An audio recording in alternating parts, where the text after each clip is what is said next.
I'm aware of my ego. So some practices like mindfulness, they try to let you be aware that you are thinking this way. And like in CBT, it's like you differentiate that thoughts are not reality. They're just thoughts. And what is real in this world, maybe what is physical, you ground yourself in reality and you separate yourself from your thoughts. And I think that was useful for me because I'm a very reactive and impatient person. Okay. So when I deal with kids sometimes, or when there's someone that cuts me off when I'm driving, like road rage, the first impulse is like, fuck this guy. And that's the ego, right? If external things are controlling your emotions and mental health all the time, meditation is essentially the practice, like strengthening of the muscle, that you're strengthening the mind to just cultivate awareness. And I've had on and off practice with like just sitting there and trying to observe. And I feel like it's something like it's important, like exercise, you know you have to do it, but you don't keep a habit of it. That's at least for me. You heard of these magic mushroom stories where people would have higher, like ego death and experience like higher consciousness things. So I feel like this realm is a bit untouched and mysterious, and I kind of want to one day like unlock something that is, yeah. So what do you think about that? I don't know what to think about that. I mean, but how you would define spirituality for you? What is spirituality for you? So I think we are talking about the same stuff, you know? Right. Yeah. I think ultimately it's how practical it is to improving our lives. At least we can agree on the goal that we want to find peace, not happiness. Because happiness is like dopamine short term, and peace is like you are okay with yourself and the circumstance life throws at you. How does this impact my life? Like I have to work, I have to find pleasure, I have drives and desires. Like I see this part of my life where I could live a life of just ambition and earning money, starting a family, but when we're talking about like a sense of meaning, like there's something deeper that is driving all these external stuff. And do you feel free to choose what you want in life? And are you okay with yourself? Okay. And I feel like that part is always missing for me. Okay. How I would divide it, there is a natural way of cultivating spirituality, and is important too. That, in my opinion, is what Dr. K does. And there's a supernatural way. It's a supernatural experience, are the experience of God giving grace to you. Mm-hmm. So you need to build what they call virtue first. The ego will be what we call in classical philosophy vices, you know? Yes. And virtues will be the good part of you that comes naturally. Virtue is natural, it's like in you, what it's supposed to be, you know? And the more virtue, like Saint Ignatius says, the more virtue you have, the more you ordain your heart, the more you will see God. So yeah, the natural, I think like it's always a relationship. This is in my perspective of spirituality, this is our responsibility, taking care of our hearts to, cultivate it. And then prayer and all these other tools, spiritual tools, will be to cultivate the supernatural. I think you hit a really important point. I finally understand where spirituality and religion meet, and where spirituality is not enough. Like when I talk about meditation, that's like the step one of being aware, but that is not an advanced spirituality where you have a connection, a prayer of emotion, like you feel an emotion of peace. That part is only accessible through maybe some traditions with maybe someone is Buddha, someone is Christianity, like all these kind of institutions, they're here for a reason. And these years longs of practice, they're there to cultivate this stuff that I'm still very foreign to, but I'm interested to know. And I think in the past, I thought being spiritual is a more morally superior thing. So I would suppress my ego, my desires, my vices, and I would pursue meaning and compromise my happiness. I would work really hard, and that was kind of like a backfire because I despise people that live short-term gratification. I feel like that is shallow, and I wanted to jump out of this everyday life society thing. But the problem is, like, I can't deny my drives. the more I suppress it, the inner child will rebel against this, like forcing myself to chase after meaning. And so you talk about balance. I'm right now in the stage of I'm okay to pursue my desires because it's true. But even if it's the ego, you're just saying that when you get pissed with someone during these are also drives, right? But you cannot, like, doesn't matter which human being you are, you always will have a judgment towards your drives. Some people will say everything's okay, and I believe that you're not a person like that, otherwise your life will be just short term. But having a goal in life, like imagine any goal could be just doing diet, implies you judging how to achieve that, and you will need to say this is not good and this is really good. Like the fact that you want peace already makes you see, you know, these drives like anger and all this stuff as something bad. Depending on which goal you want in life, your vision of what is ego will change too, or your vision what is advice will change. If we divide it, I would divide in 3 levels. Like the mindfulness will be what is in our responsibility, for example, to cultivate peace in a natural way. But I believe that there is also a natural spirituality. That's what Buddhism tries to cultivate. It's trying to touch the mysterious, tries to touch with this universe, the unknown, the good unknown, like getting this connection with the universe, you know? And I don't think that that's wrong. Like for me, Buddhism is more a philosophy than a religion in itself. But I think that there's another layer even beyond that, you know? And you can have a relationship with God, not in the way that you said, like, oh, we just suppress my drives. Actually, suppression is not what is recommended for spiritual life. Otherwise, it's impossible to have self-knowledge, right? If you suppress something, we need to cultivate the 3, you know. And the Buddhist layer, it will be similar also if you read the Greek philosophers. Like Aristotle was worried about that too, like having this contact with being in order with the universe, being like having this connection to. That's why he cultivated virtue, because virtue is not just a word for him. It's more like, okay, I have this goal. So in order to achieve this goal, this is according to human nature and this is not. And because this is not, this is a vice. And because this is a virtue. And the more that I achieve this, the more peace I have. The more happy I have. The more happy I am. You know? And basically, morals, what we call morals nowadays, is that. It's not just a bunch of rules, you know? People misinterpret that. It's not just a bunch of rules. It's because we have a clear goal. And having a goal implies that you have means to achieve this goal, right? And because if you have a different goal than mine, your means will be different than mine. So that's why you will say this is wrong and this is right. But because I have that goal, if my goal is to be one with God, that's, you know, it implies that there are some things that are not, you know. Marathons. Okay. I prepare a year for one race, and on race day, if the weather is bad, if I have a cramp, if people blocks me, if there are 1,000 ways it could go wrong, that I don't fulfill my goal that I've been training so hard for. And that just makes me realize I'm in control of nothing except that I can control my behavior, I can train my best, but the result is outside of my control. Yeah, exactly. And so I have to force myself to focus on the present. That is what practical spirituality is. If I focus too much in the future, I'll be anxious, and I have really no control over these things.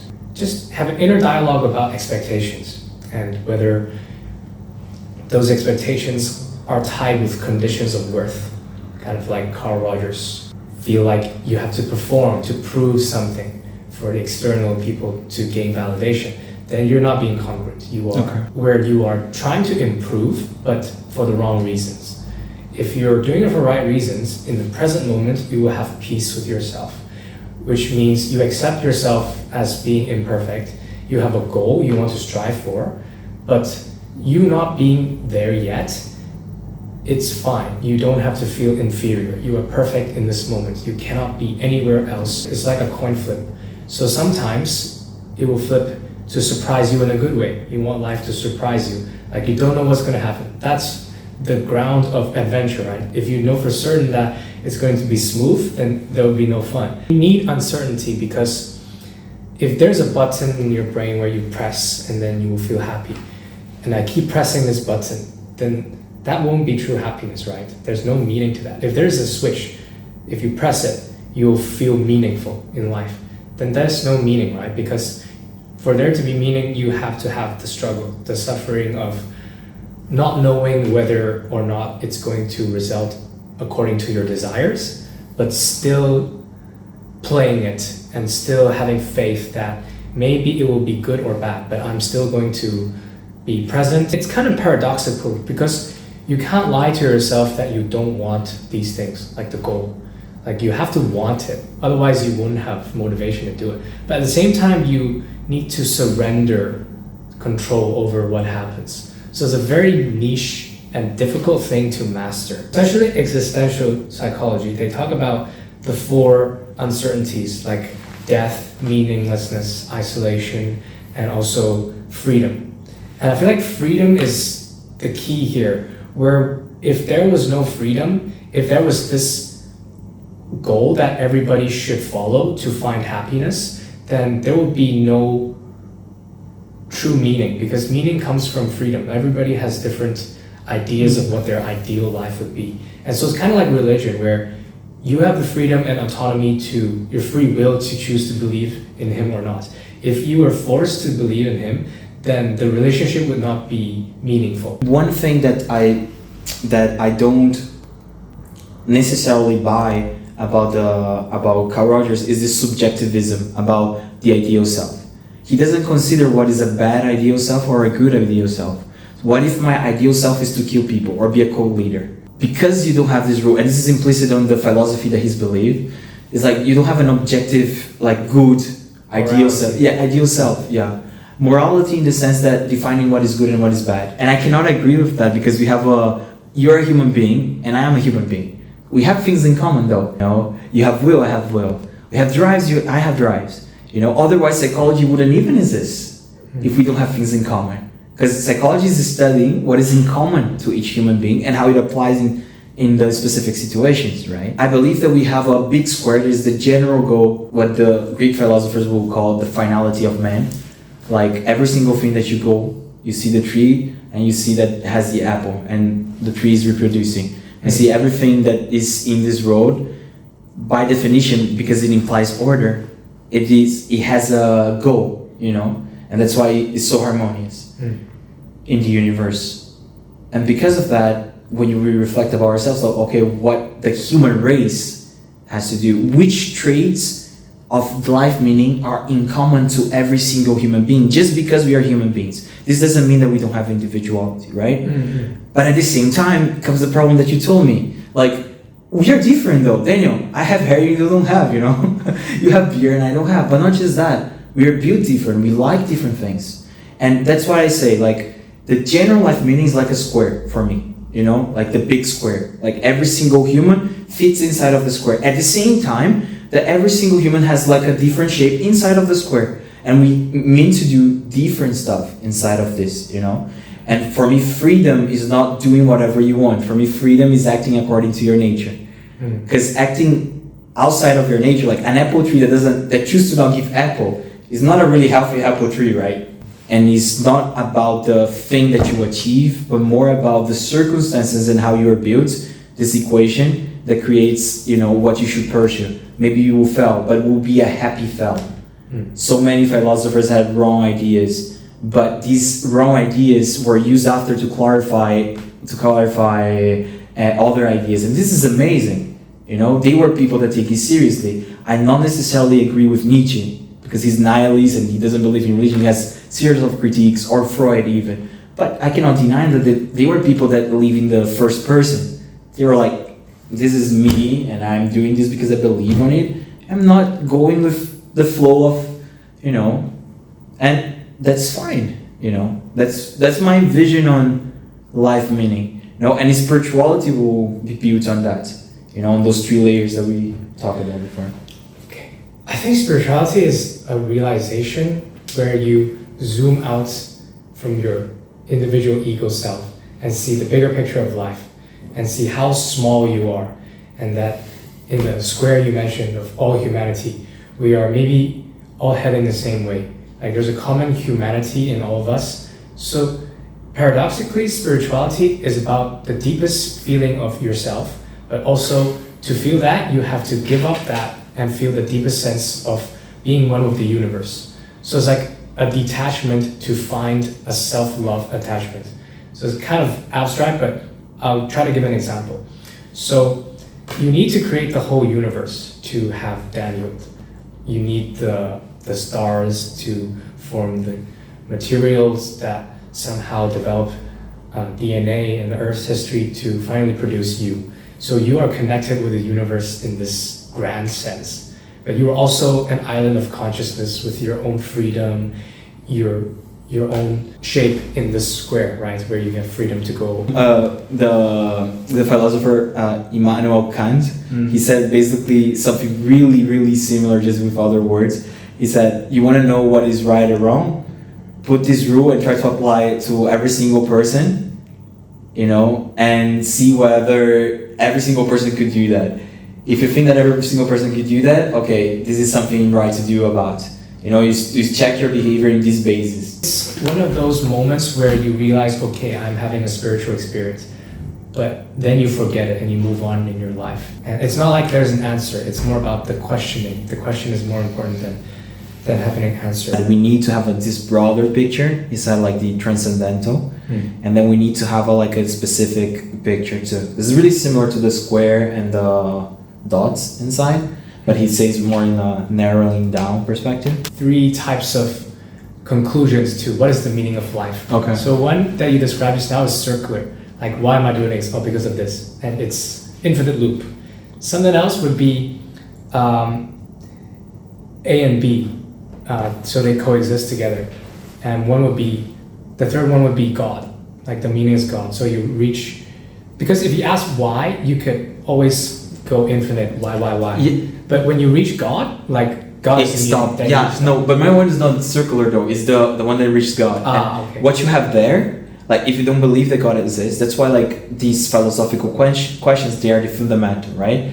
So when you reach this level, like whether God exists or not, if you are atheist, you think like, okay, nothing's there. There's no God.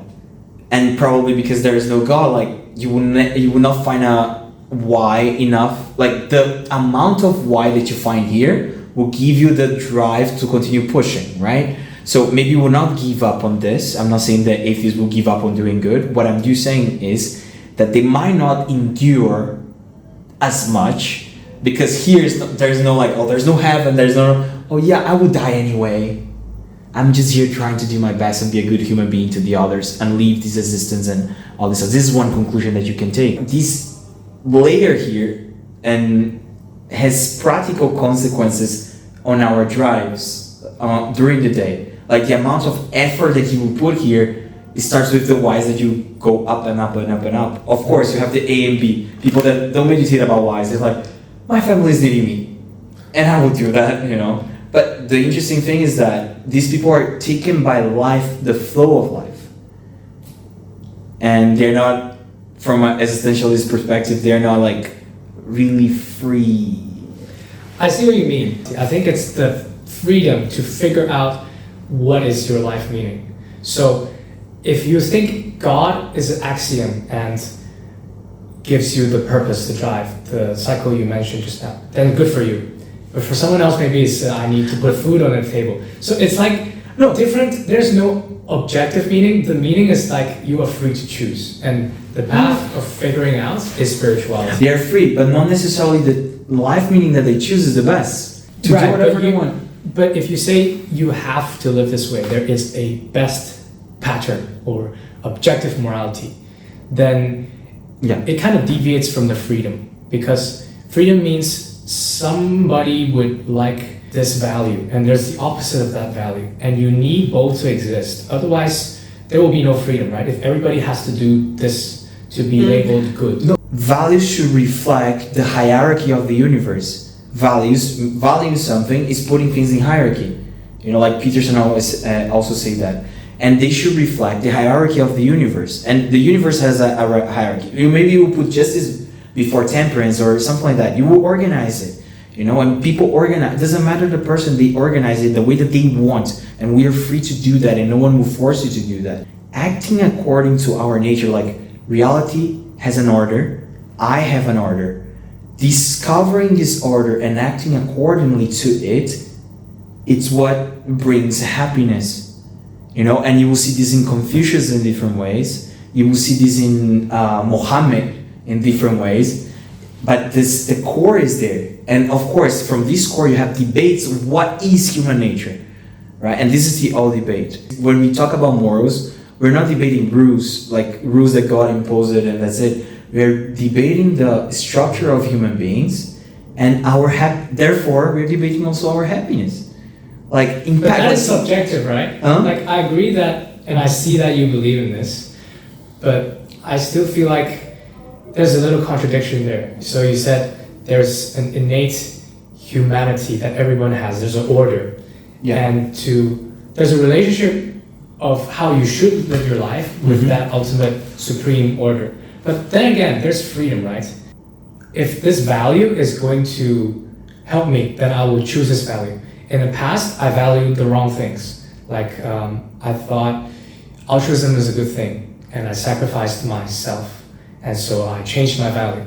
And so that is my spirituality, right? I'm figuring out which values are the best on top. And this is totally valid. Everyone has this journey. So there are individual preferences, and there are like universal what everybody does, and there's an overlap, and we try to learn from what common humanity is. But we still have, like, I feel like freedom should be at the highest of the hierarchy of values. The freedom to choose values. Now there are everyone needs to have freedom to choose values. I'm not saying to put a law and like you should choose. No. Like, cause okay, I get what you mean. Okay. For me, freedom doesn't depend on the law even. It's a personal choice. Everyone has freedom, even to destroy themselves. This is how much freedom we have. That's insanely interesting. At the same time, give us a lot of responsibility. And I think it's totally valid. I am still figuring out, I have still my questions, and I will die with some questions too, you know? And that's the thing, I totally get it. It's not that I want to implement a law, like you should, no. Laws are created by humans. I mean, if you believe in that and it works for you, then it's good. I feel like the running experience where I had the lightning bolts, that was pure chaos. Like I realized death is really close. And I was moving linearly and laterally throughout my life. Like it was structured, I was in a routine, there was no special, unique experience. But that experience was what moved me up and down. Death, and it's the duality, right? You really don't reflect about your values and the importance of your life without near-death experience. And that was what, exactly. Like, oh shit, I forgot, I was in autopilot and I forgot that my life is actually meaningless because I am dispensable. Like, nature doesn't care if I live or not, and I could just be wiped out of this earth at this moment and everything is gone and my life is short. It just puts me in perspective of, okay, I have limited time, and in this moment I feel the weight of the universe because I am the universe, right? The only thing I have is my perception and my consciousness. As much as I want to preserve my survival, I also feel free and more one with the universe. Like, okay, in this present moment, I have control over nothing, so I will just let it be. And I wish that I could see my life. I wish that this moment reminds me when I really want control that, hey, just take a step back. Like everyone is on this path. It's really sad, but it's reality, right? Mm-hmm. And without death, there would be no meaning to life. There has to be an end. And I think Nietzsche said, if you could live your life exactly again, like forever, would you want to repeat this life you had? I want each and every present moment, I want to be present, and that would be a good life. And so it's a mix of, again, goals, like you want to control, and something you shouldn't control. And it's I wouldn't say balance between two, it both exists together. See what are the circumstances around you and what is that you could do, and you start to narrow down, and you start to realize like, okay, this is, it's kind of like reality is telling me that this is the thing that I should be doing, you know. Spirituality is often related to your individual development. Like it's isolated, I cultivate myself. But religion is kind of like everybody cultivating spirituality together. So it's kind of like a balance between yourself and also integrating love, community, and unity, that sort of thing. Yeah. You could say it this way. I cannot conceive spirituality outside of religion because one is like a fusion. Yeah, I think that's a very good conclusion. I'm happy with this conclusion today. Like I never realized maybe that's what I was missing. Like I was alone figuring out my spirituality, but I'm missing maybe talking with someone and seeing their perspective of what is spirituality, how they find meaning in their life. Yeah, was a nice talk. It was nice to talk with you. Yeah, the experience always deep and nice conversations. Until next time. Till next time.